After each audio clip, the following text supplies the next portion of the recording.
Margaret Barbera para impedir que ela o entregasse ao FBI. Mas os detetives ainda não encontraram uma ligação entre Margolis e o assassino, Donald Nash. A evidência física ligava o Nash ao assassinato, mas a evidência circunstancial ligava o Ewing ao assassinato. Nash rapidamente é julgado e condenado pelas mortes de Margaret Barbera e das outras 3 pessoas inocentes que tentaram impedir seu sequestro. Sua pena é ampliada por conspiração pelo assassinato da namorada de Margaret, Jane Sushin, que ainda está desaparecida. E mesmo com a perspectiva de passar a vida na prisão, Nash não revela seu segredo. Quem o contratou para matar Margaret e Jenny? O Nash era muito profissional e a polícia ia ter que fazer o bom e velho trabalho de detetive para encontrar alguma ligação com o mandante ou algum documento da transação. A polícia revisa as evidências do histórico de Nash, procurando por um pequeno detalhe que pode ter passado despercebido. Ao examinar seus registros telefônicos, os detetives encontram telefonemas a um advogado chamado Harry Oestreicher. Parece que o advogado tem um cliente principal, Ewing Margolis.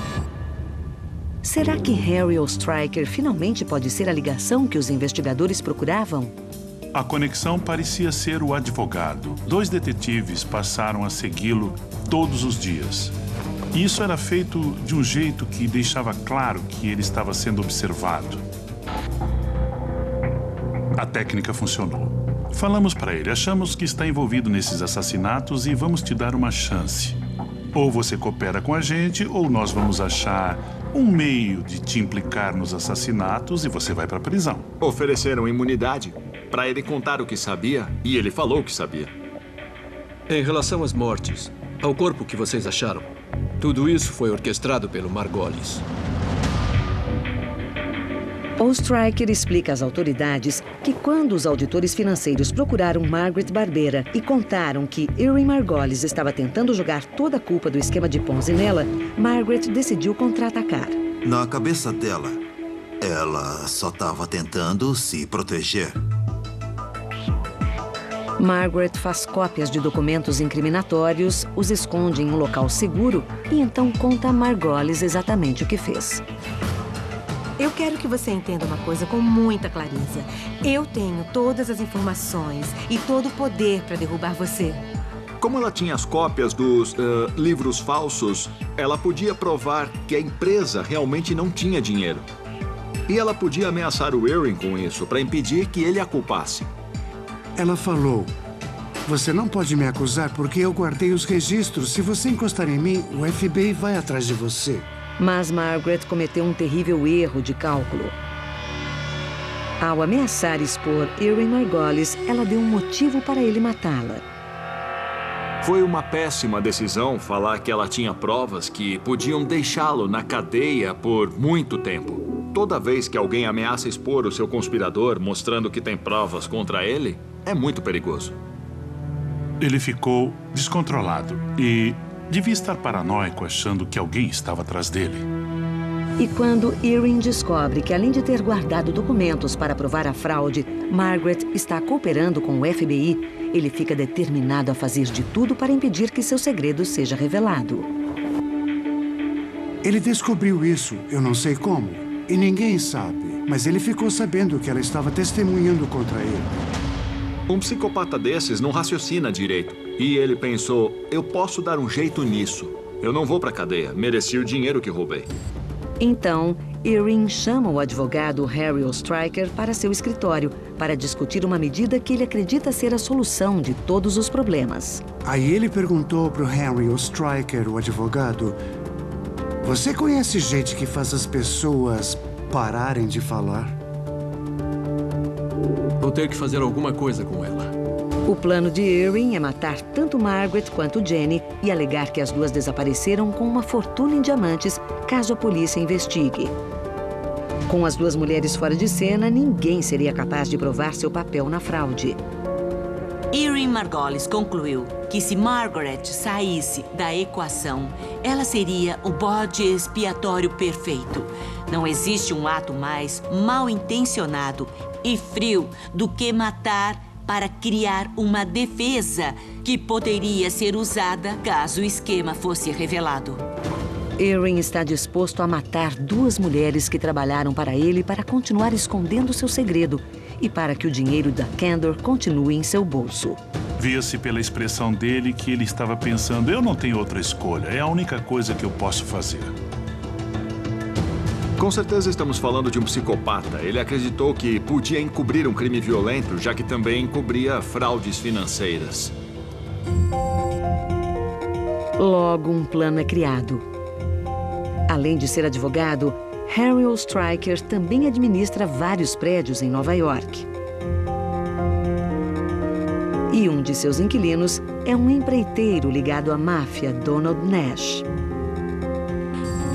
O Oestreicher descobriu que o Donald precisava de dinheiro e estava disposto a fazer umas coisas por dinheiro. Então ele marcou uma reunião, apresentou os dois, foi embora e deixou os dois sozinhos. Após o encontro de Margolis e Nash, Jenny Sushin desaparece e Margaret Barbera é sequestrada e assassinada. As pessoas que poderiam ligar Erin ao esquema de Ponzi são silenciadas para sempre. Quando alguém inicia um esquema, tem que seguir em frente com ele. É como um comportamento psicopático. A pessoa começa a acreditar tanto no esquema que passa a viver dele. Acusado como cúmplice de homicídio, Oestreicher repete sua história para um júri. Mas, como cooperou com a investigação, o advogado que ajudou a encomendar as mortes fica livre. O testemunho de Oestreicher é essencial na condenação de Erin Margolis pelos assassinatos de Margaret Barbera e Jenny Sushin. E quando a família de Margaret acaba encontrando os livros que ela tinha escondido, Margolis também é condenado por fraude financeira e evasão de divisas. Sua esposa Madeleine é condenada a 3 anos por seu papel no esquema de Ponzi. Nós conectamos todos os pontos, aguentamos uma enorme pressão política, pressão da mídia e descobrimos os fatos. No fim das contas, depois de tudo isso, sentimos que fizemos nosso trabalho. Para os que conhecem o caso, ainda é inacreditável que pessoas tenham sido mortas para impedir que um segredo financeiro, independentemente de sua gravidade, fosse exposto. Ele seria condenado a uns 5 anos de prisão e a mulher dele de 2 a 3 anos. Eles seriam libertados depois de cumprir a pena e poderiam até refazer a vida. Mas a natureza humana e a psique humana fizeram com que ele tomasse medidas extremas numa tentativa desesperada de conseguir cobrir seus rastros. Margaret Barbera, a contadora brilhante da Candor, se distanciou bastante de sua origem humilde, mas pagou um preço extremo por sua ambição sem limites. A tragédia é que Margaret não se enquadra no perfil de alguém que poderia morrer sendo executada. Ela era uma menina brilhante, uma mulher inteligente, mas, de uma certa forma, o sonho americano é ter dinheiro. E quando alguém atinge esse objetivo e se empenha para ganhar mais, para faturar mais dinheiro e tem cada vez mais, é muito embriagante. O corpo de Jenny Shin nunca é encontrado e Edward Shin não é acusado por nenhum crime. Erin Margolis morre na prisão 3 anos após ser preso. Depois de cumprir sua curta sentença, sua esposa Madeleine muda-se para a Flórida. 5 pessoas brutalmente assassinadas e incontáveis vidas destruídas. Tudo para encobrir os segredos inconfessáveis de um único homem. Esse tipo de segredo pode destruir vidas, destruir carreiras e destruir reputações. Versão brasileira, Vox Mundi.